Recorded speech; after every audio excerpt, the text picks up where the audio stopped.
Wszystkim witajcie w nowym filmie na moim kanale. Jak widzicie, obok mnie góra książek bardzo dobrej literatury.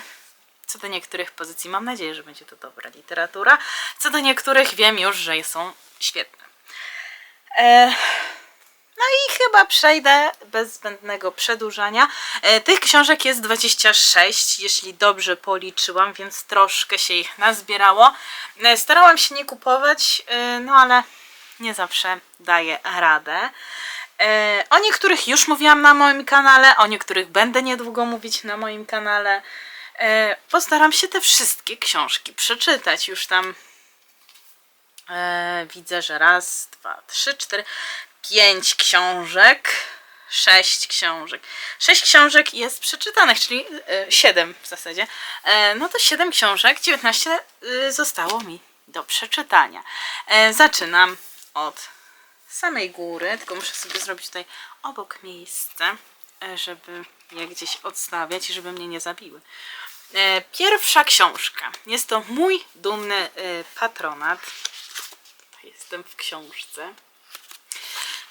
Oni, Bogusza Zawiszy. Przepięknie w ogóle wydana jest ta książka, bo ona ma barwione brzegi. No i pięknie, piękne są tutaj strony. No i piękna opowieść, chociaż bardzo mroczna. Mamy tutaj historię ludzkości w zasadzie, która jest po globalnej katastrofie. No jakby wam to ją tu opisać, to by nie zdradzać spoilerów, bo ja już tę książkę dwukrotnie mam za sobą. Mamy tutaj w zasadzie dwójkę głównych bohaterów i przed takiej historii, może w prologu do historii, mamy dwójkę innych bohaterów, z czego te dwie historie się łączą, o czym dowiadujemy się w późniejszym czasie, ale mamy tutaj główną naszą osią jest dwójka bohaterów, którzy dowiadują się pewnej informacji w obozie, w którym mieszkają, no i zarządca tego obozu planuje ich wykończyć i zabić i pozbyć się ich. No i z pomocą przychodzi do nich pewien strażnik, który również ma już dość tego życia w obozie, no i pomaga im w ucieczce. I razem uciekają. Dlaczego ludzie mieszkają w obozach? Ano dlatego, że była wielka globalna katastrofa, na dodatek przyszedł wirus i zaczęli pojawiać się tytułowi oni. Kim są oni? Musicie się dowiedzieć, bo nie będę wam tego zdradzać, bo jest to zbyt fajna zabawa, by wam tego pozbawiać. Kolejna książka, dostałam ją do recenzji, jest to książka Ucieleśnione emocje Aleksandry Turek. W ogóle zobaczcie, jakie wielkie wydanie tej książki. Jest to książka, w której mamy główną bohaterkę Livit, która wyjeżdża do Korei. Tam ma przyjaciół z pewnego zespołu muzycznego Astralnych i wraz z koleżanką, która też, z przyjaciółką w zasadzie, która też tam wyjeżdża do Korei na studia, uczyć się języka, się z nimi przyjaźnią. No i pewnego dnia ci astralni zdradzają mi swoją tajemnicę, mianowicie taką, przepraszam, że ucieleśniają swoje emocje w zwierzęta. No i ta właśnie sytuacja sprowadza na Livit i właśnie jej koleżankę, przepraszam, Alex, pewne problemy i niebezpieczeństwo. Chociaż w zasadzie nie tylko na te dwie dziewczyny, ale i na wszystkich. Będzie druga część, więc nie mogę się już jej doczekać, bo chcę też ją przeczytać i wsiąknąć jak w tę część. Kolejna książka, również książka recenzyjna, Melissa Bell, Demoniczny mecenas. O tej książce na kanale jeszcze nie mówiłam, mówiłam o niej na Instagramie, więc jeżeli chcecie być na bieżąco z tym, co czytam, no to wpadajcie na mojego Instagrama. Dzisiaj, jak to nagrywam 14, wpadnie jeszcze pewna rolka związana właśnie z tą książką. No i mamy tutaj młodziutką Klarę, jest to nasza główna dziewczęca bohaterka. Spotyka demonicznego mecenasa tytułowego, czyli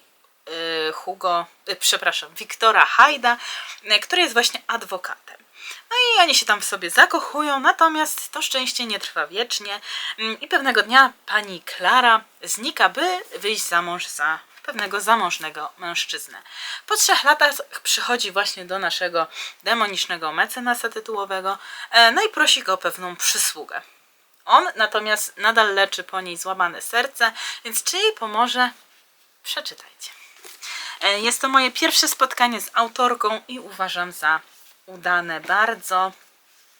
Bardzo mi się podobało i no, jestem z tej książki zadowolona.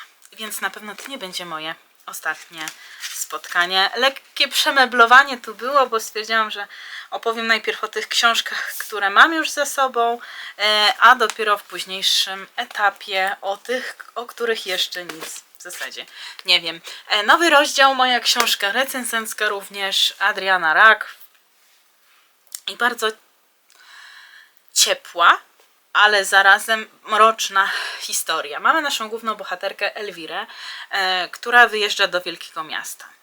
Zanim wyjechała do wielkiego miasta, opiekowała się nią babcia, Malina, która została na wsi, a tam na wieś wprowadziła się jej matkę, która ją w dzieciństwie opuściła wraz z córką, którą miała z innym mężczyzną i no po prostu po jakichś kilku latach wróciła, no i żyła tam z nimi. Natomiast Elwira ma największą więź z babcią Maliną i z siostrą. Z matką stara się nie mieć, bo ta relacja między matką a Elwirą jest bardzo toksyczna. No i pewnego dnia Elwira traci pracę, zaczyna pracę w supermarkecie i nie ma wiele czasu. No i tam stara się utrzymywać kontakt z babcią. Babcia się źle czuje, ale nie mówi tego Elwirze, żeby też jej nie denerwować, bo jest Elwira dla niej bardzo ważna. No i pewnego dnia Elwira dowiaduje się, że babcia Malina umarła. No i tutaj zaczynają się jej większe problemy, bo matka chce sprzedać majątek po babci, Elwira tego nie chce, no i nastraja tą jej siostrę, aby też chciała sprzedać majątek. Mroczna, ale bardzo ciepła historia, no i ukazuje takie relacje rodzinne. Polecam, niezapomniana lektura, na pewno. Z kolejnych książek. Polenie i leganie Joanna Kasprzak. Okładka nadal mi się nie podoba, natomiast treść jest świetna. Mamy tutaj dwa rody, Polan i Legan. No i Gabrysię, główną bohaterkę, która przynależy i do Polan, i do Legan, natomiast sama o tym nie wie. No i nie wie też, że za jej plecami odgrywa się pewien dramat, gdyż z jednej strony poluje na nią pewien czarnoksiężnik w sumie, bo ona ma też magiczne moce i ci Polani i Leganie mają ogólnie magiczne moce, natomiast nikt o tym nie wie. Normalne, w sensie nie magiczne. No i ona była wychowywana też w niewiedzy, no i pewien czarnoksiężnik chce zabrać jej moce, bo ma potężną tą moc, natomiast jest też z drugiej strony osoby, które chcą jej pomóc w tym, by właśnie opanować te moce i obronić się przed czarnoksiężnikiem. Świetna literatura, nie tylko dla dorosłych, ale i dla młodzieży, tutaj dla wszystkich. Kolejna książka kupiona w Empiku za 4,50. Mężczyzna, którego nie spotkałam, była przeceniona, bo ma tutaj wygryzioną okładkę. Mamy tutaj Hannę, która dostaje tajemniczy telefon od Daviea, który to chce z nią spotkać się na rozmowę o pracy. Natomiast Hanna o niczym nie wie. Okazuje się, że jest to pomyłka, natomiast oni utrzymują ze sobą kontakt od tamtego incydentu, zakochują się w sobie. Ale czy będą razem? Tego nie powiem. Powiem tylko, że dzieli ich ocean. Ona mieszka w Anglii, a on w Ameryce. Kolejna książka, myślę, że mało kto o niej wie i raczej nie jest to książka do kupienia. Są to lubińskie baśnie z projektu Storygeddon. Mam tę książkę w swoich łapkach, ponieważ brałam udział przy jej tworzeniu, mianowicie przy tworzeniu opowiadania Smok Lubiński i byłam tutaj redaktorką. Także bardzo fajna i interesująca przygoda mnie tu spotkała i bawiłam się Świetnie. Jeżeli chcecie, to możecie pobrać e-booka tej książki. Gdzieś tam mogę Wam podesłać link, jeżeli byście chcieli. Ale nie tylko moje tutaj jest opowiadanie, w sensie moje redaktorskie, ale inne osoby też tutaj tworzyły. Jeszcze nie przeczytałam innych, ale planuję to przeczytać już niebawem. Nowość na mojej półce od wczoraj, kupiona za 9,99 na półkach w Carrefourze. Jest to Znajomy świat Hwang Sok-yong. Jest to książka koreańska i mamy tutaj 14-letniego wytrzeszcza, który zostaje pozbawiony ojca, gdyż ten ojciec został wywieziony do obozu reedukcji. I ten chłopak wraz z matką musi teraz mieszkać na Wyspie Kwiatów, czyli ogromnym wysypisku śmieci na obrzeżach Seulu. Społeczne odpady, jak nazywa się mieszkańców tego miejsca, utrzymują się z tego, co uda im się znaleźć wśród resztek produkowanych przez konsumpcyjne społeczeństwo wielkiego miasta. Kiedy pewnej nocy między górami śmieci wytrzesz zauważa tajemnicze światełka, wszystko wskazuje na to, że jego los się odmieni. Ale czy na zawsze? Jestem tego ciekawa. Koreańskie książki mają to do tego, że są inaczej pisane i inne, ale po Almond jestem zachwycona tą literaturą. I w zasadzie myślę, że to nie będzie tylko koreańska literatura moją fascynacją, ale i ogólnie azjatycka. Książka, mogę powiedzieć, że mojego dzieciństwa, bo pojawiła się w moim dzieciństwie. Już tutaj zobaczyłam książkę, o której chcę opowiedzieć później. Bliżej ostatnich książek. Ale książka mojego dzieciństwa to Jedz, módl się i kochaj, czyli jak pewna kobieta wybrała się do Italii, Indii i Indonezji w poszukiwaniu wszystkiego. Ja nie oglądałam filmu, wiem tylko, że tę książkę czytała i moja mama, i moja siostra. Ja wtedy byłam jeszcze za młoda na to, by to przeczytać i takie książki mnie nie interesowały. Natomiast wydaje mi się, że w niedługim czasie na pewno będę chciała ją przeczytać, bo wiem, że warto. I chyba w końcu dorosłam do tego. To nie jest moja książka, natomiast pojawiła się u mnie, gdyż moja koleżanka, przyjaciółka poprosiła mnie, żebym przeczytała tę książkę i oceniła swoim okiem, czy będę uważać tak jak ona.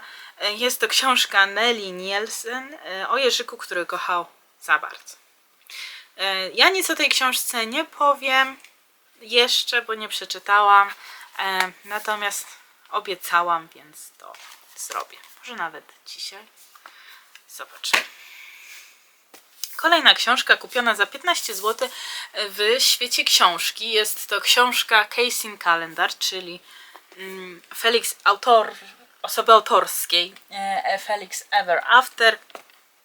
Oczywiście coś na siebie zrzuciłam, później poprawię.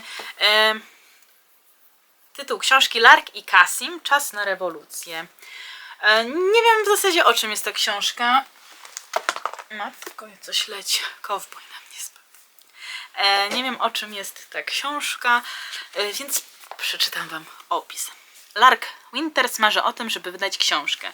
Wytrwale szuka wydawcy, jednak kolejni agenci odrzucają próbkę tekstu, twierdząc, że jest zbyt emocjonalna, zbyt chaotyczna albo mało wiarygodna. Ale kiedy tweet Lark o nieodwzajemnionej miłości zyskuje niespodziewaną popularność i staje się wiralem, publikacja powieści wydaje się w zasięgu ręki. Lark w końcu zyskuje upragnioną uwagę. Jest tylko jeden problem. To nie Lark napisało tego tweeta. Autorem jest Kasim. Dawniej łączyła ich przyjaźń, dziś tylko sporadycznie i chłodno ze sobą rozmawiają. Lark staje przed wyborem. Wykorzystać kłamstwo tak, by spełnić swoje marzenie, czy dowiedzieć się, co się kryje za tweetem Kasima i co teraz właściwie stało się z ich relacją. Jestem tego ciekawa i myślę, że niedługo też sięgnę po tę książkę, jak i po każdą inną, bo mam taki plan w przyszłym roku, by przeczytać wszystkie moje nieprzeczytane książki na półkach. A to już trochę stoi na półce. była przeceniona, jak widzicie, na 4,20, bo miała przerwaną okładkę. Ja już sobie ją zakleiłam. Jest to książka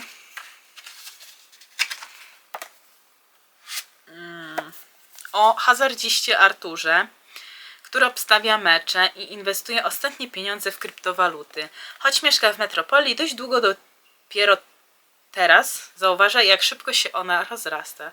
Chyba nikt nad tym nie panuje, a wyrastające znikąd wieżowce budzą lęk i coraz gorsze przeczucia.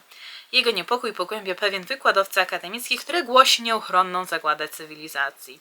Artur nauczył się przez lata, że jeśli ma przeczucie, to musi coś obstawić. Wyjeżdża więc z miasta i desperacko próbuje zostać prepersem, czyli kimś przygotowanym na różne scenariusze, nawet na koniec świata. Bardzo pamiętam, że mnie ten opis zaciekawił. Nie powiedziałam, kto napisał książkę. Jest to książka Łukasza Krukowskiego, Mam przeczucie. Jestem ciekawa, mam przeczucie, że będzie to dobra książka. Ale zobaczymy. Książka ciężka, to już wiem, bo po prostu temat jest tej książki ciężki. Jest to książka Aleksandry Zbroj-Mireczek, czyli książka o alkoholizmie i jak ten alkoholizm wpływa na najbliższe nam osoby. Ja zaczęłam już troszkę czytać i wiem, że tutaj na początku książka zaczyna się tak, że po prostu tytułowy Mireczek umiera, no i ta córka próbuje sobie poradzić, czyli podejrzewam, że pani Aleksandra próbuje sobie poradzić z jego stratą i opowiada nam jego życie i jaki był ten Mireczek. Tutaj z kolei 3 części, 3 tomy. Dostałam je za darmo, bo leżały na półce z książkami do oddania, czyli Andrzej Sapkowski Narenturm, Boży Bojownicy oraz Lux Perpetua. Ja słyszałam o tej serii same plusy, więc chciałam ją zawsze przeczytać, ale jakoś nigdy nie kupowałam tych książek. No, więc jak zobaczyłam, że są za darmo, no to stwierdziłam, że dlaczego by nie zaryzykować i nie sprawić sobie właśnie tych 3 książek, skoro w zasadzie stoją i czekają na nowego właściciela. Postanowiłam być tym nowym właścicielem. Kurczaczki. Już się rozrzucam. No i mam takie 3 zdobycze. Wiem, że dzieje się to gdzieś tam w średniowieczu. Dobrze. Jestem ciekawa i otwarta na takie książki. Kolejna książka jest to książka Jamesa Coopera. Jest to zbiór opowiadań po rosyjsku w takim starym wydaniu i pisane jeszcze na maszynie do pisania. Ja uwielbiam stare książki, więc to jest moja słabość, a jeszcze jak są po rosyjsku, to już w ogóle.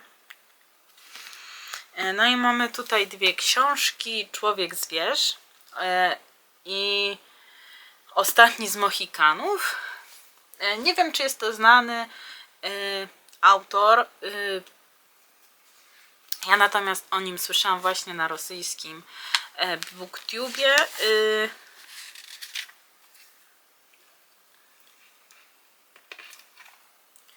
Chciałam zobaczyć, czy są tu opisy, ale niestety nie ma. W ogóle wklejka jak na 1000... Zaraz powiem, która. Wklejka jest ładna jak na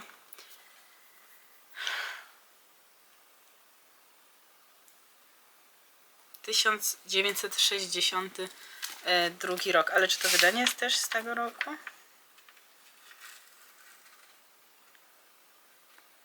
Ok, z 92 roku książka. No.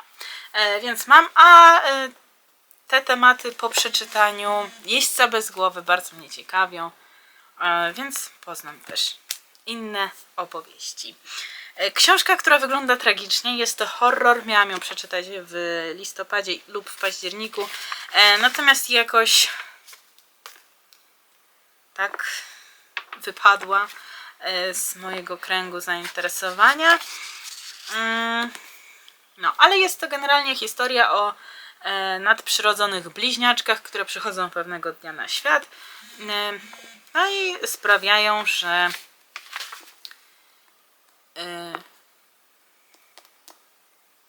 mieszkańcy tego miasta je wyrzucają razem z matką, ponieważ uważają, że to przez nie jest nieszczęście, epidemie i głód. Natomiast lata później te bliźniaczki wracają do miasta i okazuje się, że są pożeraczkami dusz. Także zaciekawiło mnie to bardzo.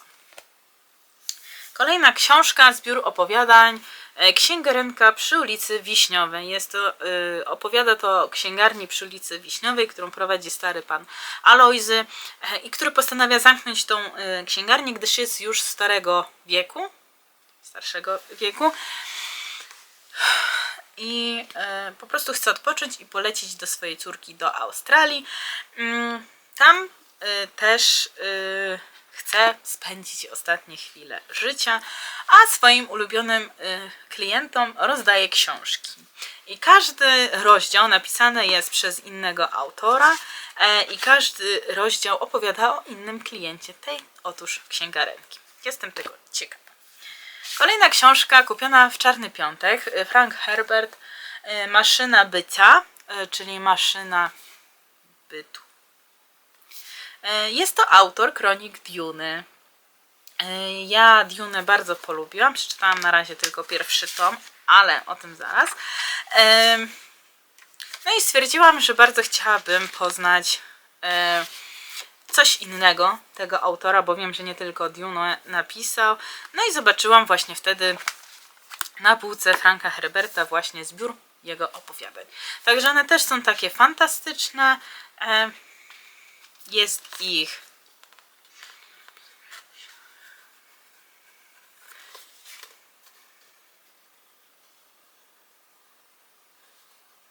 14. Czyli 14 opowiadań. Myślę, że przyjemnie będzie się zapoznać. A propos Duny, to dostałam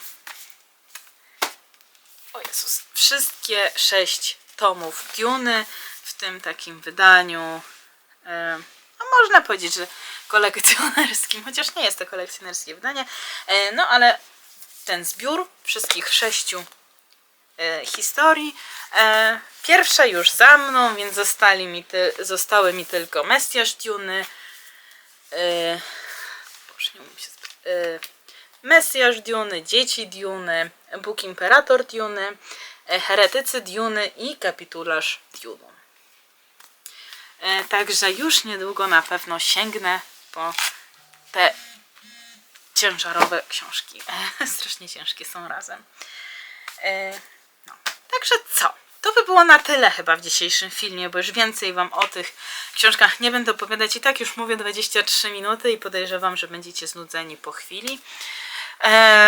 No, więc życzę wam miłego weekendu. Witam was już chyba w nowym roku, bo widzimy się. Myślę, że ten film wskoczy w nowym roku na kanał, więc witam w nowym roku. I co? Do zobaczenia w kolejnych filmach. Mam nadzieję, że wam się podobało i że ze mną zostaniecie. Pa!